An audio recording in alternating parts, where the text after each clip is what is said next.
하나님의 말씀은 구약 성경 창세기 21장 5절에서 7절 말씀입니다. 구약 성경 26쪽에 그리고 주보 3면에 나와 있습니다.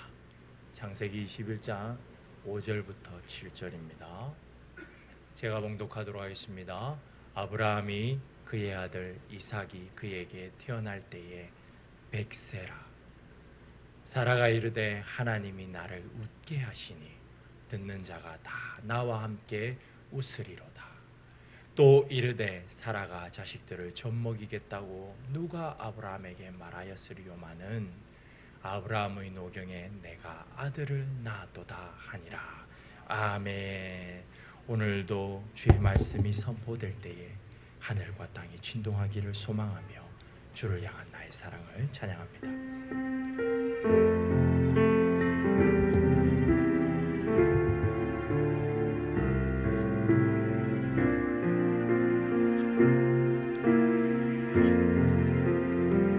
주를 향한 나의 사랑을 주께 고백하게 하소서. 아름다운 주의 그늘 아래 살며 주를 보게 하소서. 주님의 말씀 선포될 때에 땅과 하늘 진동하리니 나의 사랑 고백하리라. 나의 그 주 나의 지금 주님의 말씀 선포될 때에 땅과 하늘 진동하리니 나의 사랑 고백하리라. 나의 그 주 나의 진금.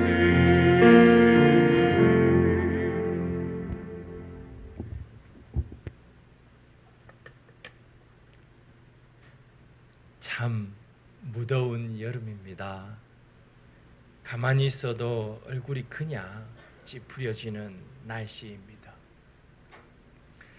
우리 얼굴에서는 웃음보다는 일그러짐을 더욱 쉽게 찾을 수 있는 하루하루를 살아갑니다.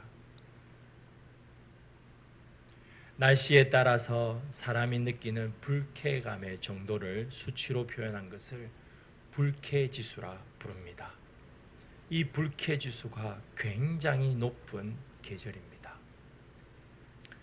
일소 일소 일로 일로, 한 번 웃으면 한 번 젊어지고 한 번 노하면 한 번 늙는다는 말이 있고, 또 트로트 가수들이 이 제목을 가지고 노래를 부르면서 일소 일소 일로 일로가 모두 얼굴에 쓰여진다 라고 우리가 그 가사를 따라 부르지만 정작 그것을 실천하는 것은 어려운 현실입니다.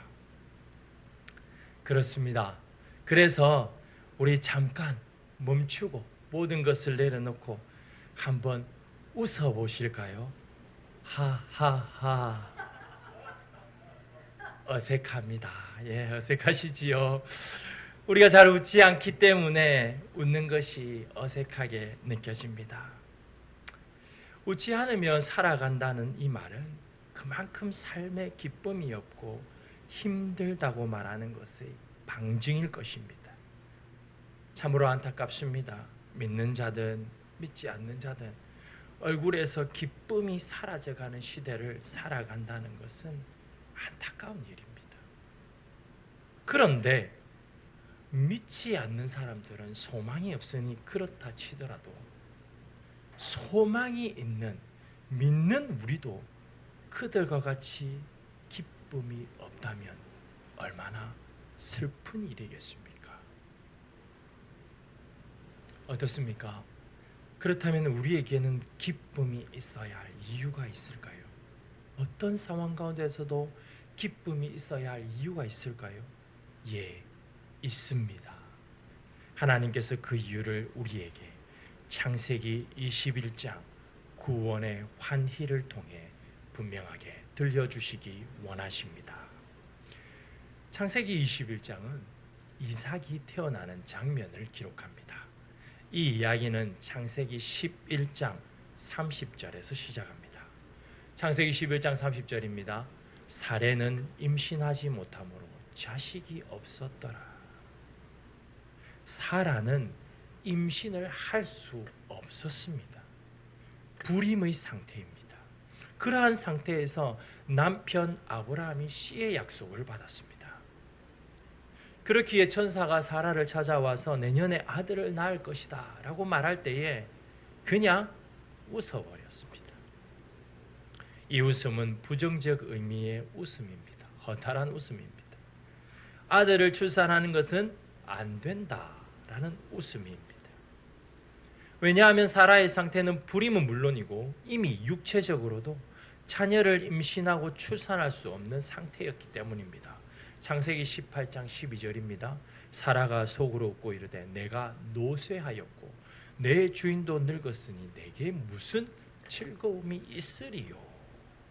이렇게 사라의 몸은 아무리 아브라함이 씨의 약속을 받았다고 해도 아이를 임신과 출산을 할 수 없는 상태였습니다. 쉽게 말하면 사라가 자신의 아이를 안아본다는 것은 불가능한 일입니다. 그런 그녀를 21장 1절에서 하나님은 돌보십니다. 1절에서 이 돌보다는 말은 문자적으로 방문하다라는 의미입니다. 하나님께서 사라에게 오셨고 하나님께서 사라에게 이 일을 행하셨습니다. 사라의 불가능한 현실이 오직 하나님에 의해 실현되고 있음이 1절에서 기록하고 있습니다. 1절에서 기록되어 있습니다. 이것은 우리가 아는 대로 이미 약속된 것입니다. 1절에서 두 번에 걸쳐서 여호와께서 말씀하신 대로라고 기록합니다. 이것을 통해서 이어나올 이 사건은 여호와 하나님께서 말씀하신 바로 그 사건이고 이것은 하나님께서 말씀하신 대로 전적으로 하나님께서 이루심을 뜻합니다. 이어서 나오는 사건은 무엇입니까? 우리가 잘 아는 이삭의 탄생 사건입니다. 출생 사건입니다.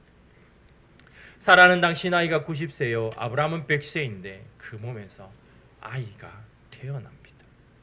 무려 25년 만에 일어난 일입니다.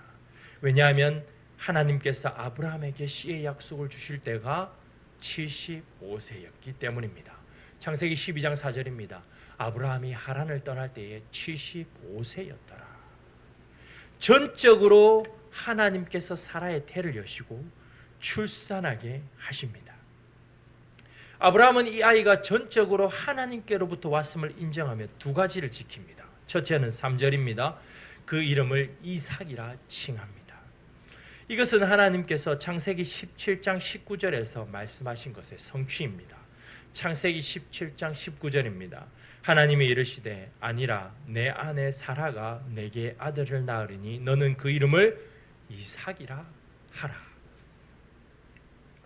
이 말씀대로 아브라함은 아들의 이름을 이삭이라 지었습니다. 이삭의 이름의 뜻은 웃음입니다. 환희입니다. 큰 기쁨입니다. 이것은 하나님께서 이미 아브라함의 집에 환희를 준비하셨음을 의미합니다. 하나님의 메시지입니다. 하나님께서 이름을 지으시는 것은 분명한 목적이 있기 때문입니다. 하나님께서 호세아 시대에 타락한 이스라엘 백성들에게 주시는 메시지로 호세아 자녀의 이름을 지어주십니다. 호세아 1장 9절입니다. 여호와께서 이르시되 그의 이름을 로암미라 하라. 너희는 내 백성이 아니요 나는 너희 하나님이 되지 아니할 것임이니라. 로암미라는 뜻은 내 백성이 아니다라는 의미입니다. 이 말을 통해서 당시 이 아이의 이름을 통해서 당시 이스라엘 백성들이 얼마나 타락하였고 그로 인한 하나님의 진노를 보여줍니다. 결정적으로 하나님께서 구원자의 이름을 정하셨습니다. 마태복음 1장 21절입니다. 우리 함께 읽겠습니다. 아들을 낳으리니 이름을 예수라 하라. 이는 그가 자기 백성을 그들의 죄에서 구원할 자이심이라. 아멘. 예수라 칭하심으로 하나님께서 백성들에게 메시지를 전하셨습니다. 그러므로 구원자는 하나님께서 칭하신 오직 예수 그리스도 주님 뿐이십니다. 아멘. 이렇게 아브라함에게 주신 하나님의 메시지는 응하였고 하나님께서 행하신 크고 놀라운 일에 지금 아브라함은 순종하고 있습니다. 둘째는 사절의 기록처럼 할례를 행합니다. 이것은 창세기 17장에서 명하신 하나님의 명령입니다. 창세기 21장 4절이 기록합니다. 그 아들 이삭이 난 지 8일 만에 그가 하나님이 명령하신 대로 할례를 행하였더라. 이렇게 아브라함은 하나님께서 행하신 일에 그 명령을 순종함으로 반응하였습니다. 하나님의 말씀에 대한 정확한 성취가 아브라함의 정확한 순종을 통해서 드러나고 있는 순간입니다. 사라의 행위를 통해서 이것이 얼마나 대단한 일인지 말씀은 독자에게 전합니다. 사라는 아이를 출생하고 이렇게 말합니다. 창세기 21장 6절입니다. 사라가 이르되 하나님이 나를 웃게 하시니 듣는 자가 다 나와 함께 웃으리로다. 사라가 웃습니다. 그런데 아주 흥미로운 것은 창세기 18장에서 사라가 비웃을 때의 이 웃음이라는 단어와 지금 말하는 이 웃음이라는 단어가 같은 단어로 쓰였다는 점입니다. 이렇게 하나님께서 사라를 방문하시고 사라 가운데 일을 행하시니 사라의 부정적인 웃음도 긍정과 환희의 웃음으로 바뀌었다는 것을 의미합니다. 이것을 이렇게 기록하는 것은 독자들에게, 이 창세기 21장을 읽는 독자들에게 주는 분명한 의도가 있음을 암시합니다. 그리고 이것은 이 본문을 해석하는 데 있어서 매우 중요한 역할을 합니다. 이것은 뒤에서 살펴보겠습니다. 이렇게 환희가 넘치는 가운데 성경은 다음 사건을 언급합니다. 사라의 환희는 계속해서 이어지지 않았습니다. 성경은 갈등을 기록합니다. 그 갈등의 사건은 이삭이 3살 정도에 일어난 것으로 보입니다. 8절입니다. 아이가 자라매 젖을 떼고 이삭이 젖을 떼는 날에 아브라함이 큰 잔치를 베풀었더라. 이것을 우리나라의 관습에서 생각하면 아이의 돌잔치 정도로 이해할 수 있습니다. 돌잔치는 아이가 1년 동안 죽지 않고 산 것에 대하여 축하하며 앞으로도 오래오래 살 것을 기원하는 잔치입니다. 마찬가지로 아브라함의 사회에서도 젖을 떼면 이렇게 축하하였습니다. 하지만 아브라함 사회에서 젖을 떼는 것은 3살 정도였습니다. 따라서 아브라함의 사회는 3살쯤 되었을 때에 큰 잔치를 합니다. 이 잔치로 인해 많은 손님들이 찾아왔습니다. 그때 22절 이하에 나오는 아비멜렉이 참여한 것으로 보입니다. 이로 인해 아브라함과 사라는 아비멜렉이 허락한 그 땅에 여전히 머물러 있음을 알 수 있습니다. 바로 이 시기에 큰 갈등의 사건이 일어납니다. 이미 하갈의 아들로 모든 것을 누리고 있던 이 이스마엘이 사라의 아들인 이삭을 조롱했기 때문입니다. 9절에서 말하는 이 놀리다라는 것은 조롱하는 것을 의미합니다. 아마도 자신이 장자임을 강조하면서 이삭을 무시한 것으로 보입니다. 그 당시에 장자가 어떤 존재인지는 팥죽 한 그릇에 장자권을 동생 야곱에게 판 에서를 통해서 알 수 있습니다. 창세기 25장 34절입니다. 에서가 장자의 명분을 가볍게 여김이었더라.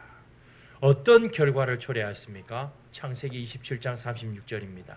전에는 나의 장자의 명분을 빼앗고 이제는 내 복을 빼앗았나이다. 장자의 복이 있었습니다. 장자의 복을 빼앗겼습니다. 그렇기 때문에 이것을 본 이삭의 어미인 사라는 10절에서 기업을 얻지 못하리라고 말하면서 그들을 내어 쫓습니다.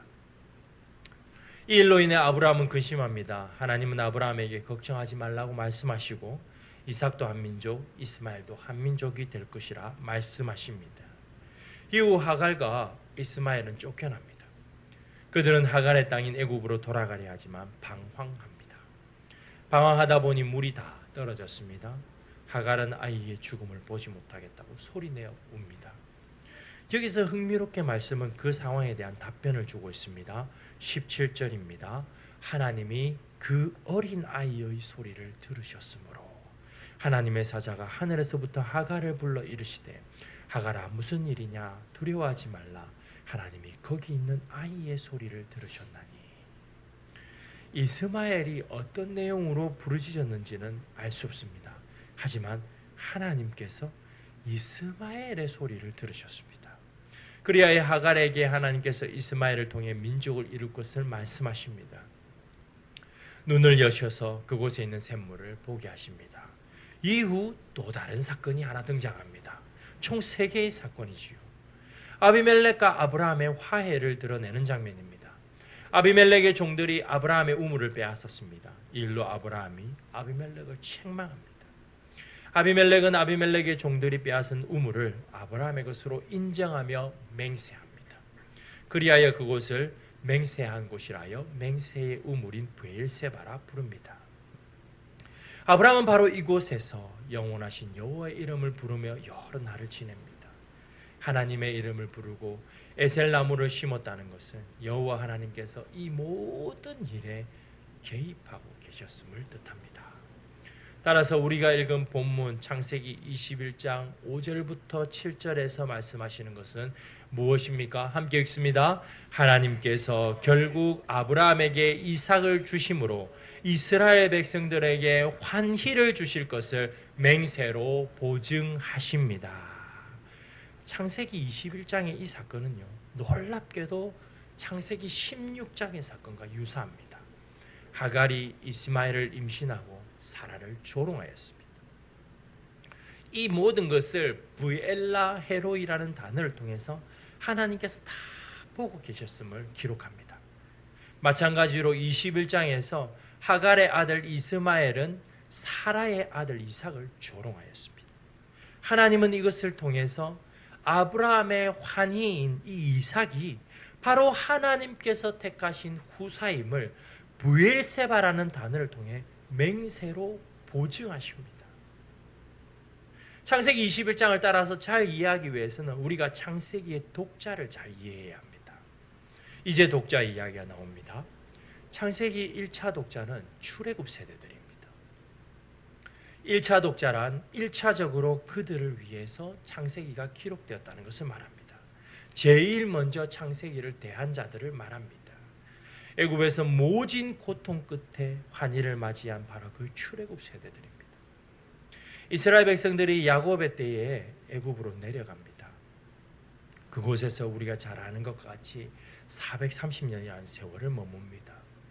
그들은 긴 시간 동안 하나님께 부르짖었으나 그들에게 구원이 임하지 않았습니다. 마치 사라의 불임 상태처럼 구원이라고는 보이지 않는 그러한 상황입니다. 희망 없는 그런 상황에서 하루하루를 보냈습니다. 430년이면 그러고도 남을 시간입니다. 아니 100년만 된다 하더라도 구원을 10번도 넘게 포기할 그런 상황입니다. 이스마엘이 이삭을 조롱하듯 갈수록 그들의 핍박은 더해지기만 합니다. 이스라엘 백성들이 어떤 고통을 당하고 그 고통이 점점 커졌음을 출애굽 5장이 잘 기록하고 있습니다. 모세가 소명을 받고 하나님의 백성들을 보낼 것을 바로에게 요청합니다. 그 후 바로의 반응에서 이것이 잘 나타납니다. 출애굽기 5장 9절입니다. 그 사람들의 노동을 무겁게 함으로 수고롭게 하여 그들로 거짓말을 듣지 않게 하라. 모세가 하나님의 뜻을 전했을 때 바로는 더더욱 이스라엘 백성들을 괴롭혔습니다. 그래서 이스라엘 백성들조차도 모세에게 불만을 토로하게 됩니다. 출애굽기 5장 21절입니다. 그들에게 이르되 너희가 우리를 바로의 눈과 그의 신하의 눈에 미운 것이 되게 하고 그들의 손에 칼을 주어 우리를 죽게 하는도다. 여호와는 너희를 살피시고 판단하시기를 원하노라. 구원이라는 것은 구원이라고는 보이지 않고 게다가 핍박과 고통만 더해지는 그러한 암담한 상황입니다. 이런 백성들이 구원을 받는다는 것, 출애굽한다는 것을 상상이나 할 수 있었을까요? 여기에 물론 약속은 있었습니다. 아브라함을 통해서 행하신 약속의 땅에 약속이 있었습니다. 그리고 실질적으로 요셉이 죽고 이 약속을 애굽에 거하는 이스라엘 백성들에게 행합니다. 창세기 50장 25절입니다. 요셉이 또 이스라엘 자손에게 맹세시켜 이르기를 하나님이 반드시 당신을 돌보시리니 당신들은 여기서 내 해골을 메고 올라가겠다 하라 하였더라. 분명한 약속을 이스라엘 백성들에게 주었습니다. 요셉은 분명하게 말합니다. 하나님께서 돌보시리니. 이 단어 어디서 본지 기억나십니까? 여기서 돌보다는 바로 오늘 21장 1절에 있는 사라를 돌보다와 같은 단어입니다. 결국 어떻게 되었습니까? 사라를 돌보신 하나님께서 이스라엘을 돌보사 길고 긴 세월을 깨고 출애굽시키셨습니다. 출애굽은 그들에게 있어서 해방의 날입니다. 해방의 날에 무엇이 있습니까? 바로 환희입니다. 우리나라가 36년간 일본의 식민지로 있다가 해방한 그날에 사람들은 환희를 경험하였습니다. 대한독립 만세를 외치면서 태극기를 들고 곳곳을 뛰어다녔습니다. 환희입니다. 환희. 이스라엘 백성들에게도 그날은 진정 환희의 날입니다. 그들의 불임의 상태와 같았던 구원이라고는 보이지 않던 그러한 상황에서 바로 이 이삭의 탄생을 통해서 하나님께서 어떻게 그들 가운데 환희를 베푸셨는지를 지금 그들은 그 말씀을 통하여 봅니다. 하나님께서 이 일을 위해 창세기 21장에서 맹세하셨고 맹세하신 대로 자신들이 이스라엘 백성들이 구원을 받았고 그로 인해서 말로 설명할 수 없는 환희를 경험하였음을 그들은 이 말씀을 통해서 깨닫게 됩니다. 이것을 보는 이스라엘 백성들의 감격이 어떻겠습니까? 그렇습니다. 소망도 없고 빛도 잃어버린 그러한 상황에서 이삭을 약속하신 하나님께서 사라를 돌아보사 이삭을 주셨던 것처럼 이 글을 읽는 독자인 이스라엘 백성들을 하나님께서 친히 돌아보셔서 출애굽하게 하셨음을 그들은 봅니다. 따라서 창세기 21장 6절부터 7절에서 사라가 노래하듯이 그들도 출애굽기 14장에서 환희의 노래를 불렀음을 떠올립니다. 그러면서 그들은 구원하신 분이 누구신지를 분명하게 깨닫고 고백하게 됩니다. 얼마나 감동이겠습니까? 식민지 생활을 청산하게 하신 분이 하나님이심을, 그리고 그 일을 위해서 하나님께서 이미 맹세로 그 일을 보증하셨다는 것을 말씀을 통해서 깨달을 때에 얼마나 감동이겠습니까? 엄청난 환희를 느낄 것입니다. 이것을 이삭의 출생을 통해서 실질적으로 보게 될 때에 그들은 가슴이 벅차서 견딜 수 없었을 것입니다. 그런데 더 감동인 것은 이 구원의 환희가 단순히 이스라엘 백성들에게만 해당한 것이 아니라는 사실입니다. 왜냐하면 우리가 예수 그리스도로 말미암아 아브라함의 자손이요 출애굽한 영적 이스라엘 백성이 되었기 때문입니다.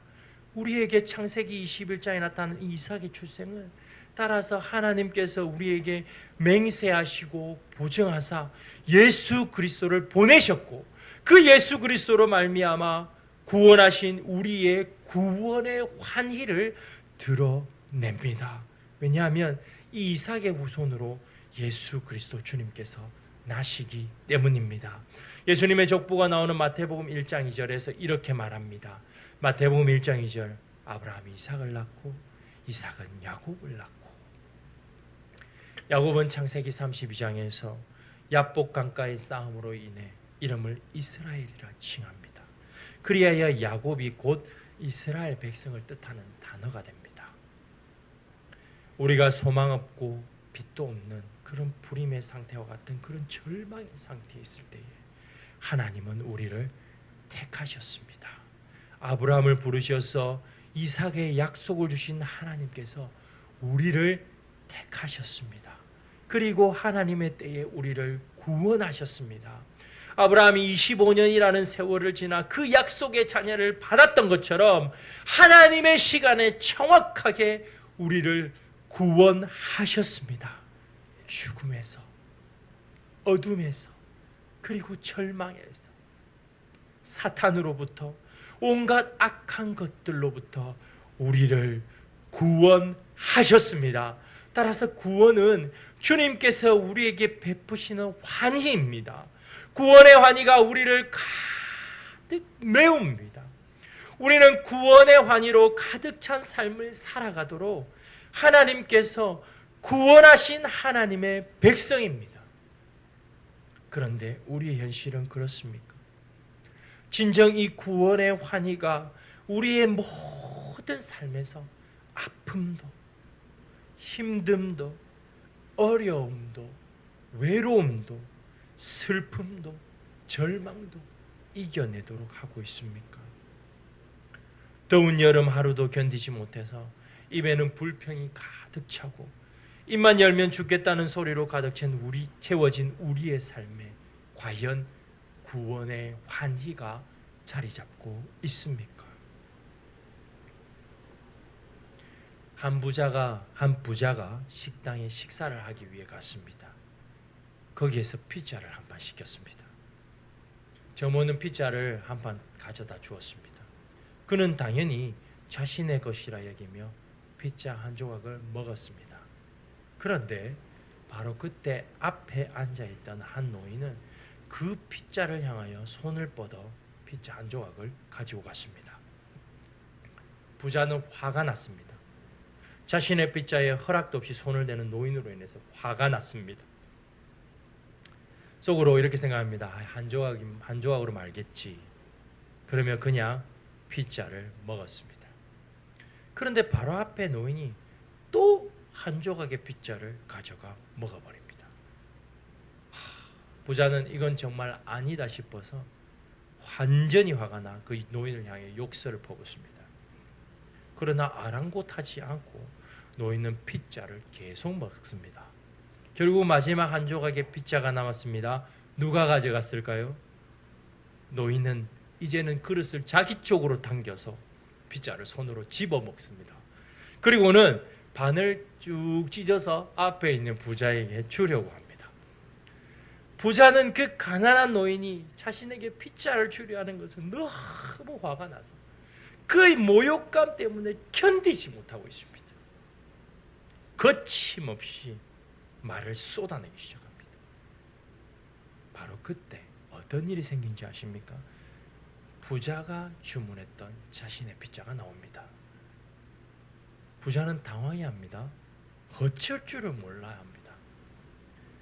정말 미안해하며 노인에게 물었습니다. 왜 피자가 당신의 것이라 말씀하지 않으셨습니까? 그런 수모를 당하면서도 왜 한마디도 하지 않으셨습니까? 이때 노인은 웃으며 이렇게 말합니다. 나는 가진 것이 많진 않지만 나눌 때 행복함을 느낍니다. 이 말을 들은 부자는 자신을 진지하게 돌아봅니다. 그렇습니다. 그는 부자입니다. 부자란 돈이 많은 사람을 가리키는 말이지요. 그러면 자신의 앞에 앉아있는 노인이 가난해 보이고 도움을 받을 만하게 보이면 피자를 먹으십시오 라고 말할 수 있는 것이잖아요. 돈이 많은 부자라고 하면서 정작 도움이 필요한 사람이 있을 때에 그 상황에 어떻게 하고 있습니까? 가난한 자의 도움을 받는 처지가 되어버렸죠. 무슨 말입니까? 우리에게 구원의 기쁨의 환희가 넘친다면 이 기쁨이 믿지 않는 자들에게 전달되어야 하는데, 드러나야 하는데 과연 그렇습니까? 예화에 나온 부자처럼 나는 부자다라고 생각하지만 부자답지 못하게 피자 한 조각 양보하지 못하는 그런 모습은 아닌지 우리를 진지하게 돌아보아야 합니다. 사람들이 우리를 보면서 어떻게 하면 당신은 이런 상황에서도 기뻐하고 감사할 수 있습니까? 이런 말까지는 못 들어도 너를 보니 하나님을 보는 듯 하는구나, 이런 소리까지도 못 들어도 적어도 당신은 좀 다르네요 라는 말은 들어야 되지 않겠습니까? 교회 다니는 당신이나 안 다니는 나나 똑같네 라는 말을 듣는다면 얼마나 슬픈 일입니까? 창세기 21장에서 아비멜렉이 아브라함에게 이렇게 말합니다. 우리 창세기 21장 22절 함께 읽겠습니다. 그때에 아비멜렉과 그 군대 장관 비골이 아브라함에게 말하여 이르되 내가 무슨 일을 하든지 하나님이 너와 함께 계시도다. 아멘. 믿지 않는 사람인 아비멜렉이 믿는 아브라함에게 한 소리입니다. 세상으로부터 우리가 들어야 할 소리입니다. 사람이 속에 기쁨이 있으면 견디지 못합니다. 잠언 15장 13절이 말합니다. 마음의 즐거움은 얼굴을 빛나게 하여도. 우리가 받은 구원, 그 구원의 환희가 우리 안에 가득 차 있다면 그 구원의 환희에서 비롯되는 우리의 얼굴이, 그리고 우리의 행위가, 우리의 입을 통해서 나오는 우리의 말이 모두 믿지 않는 자들에게는 기쁨의 소식이 됩니다. 왜냐하면 그들은 우리를 통하여, 교회를 통하여 하나님께 나오기 때문입니다. 동시에 우리 안에 이 구원의 환희가 가득 차게 되면 어떻게 되겠습니까?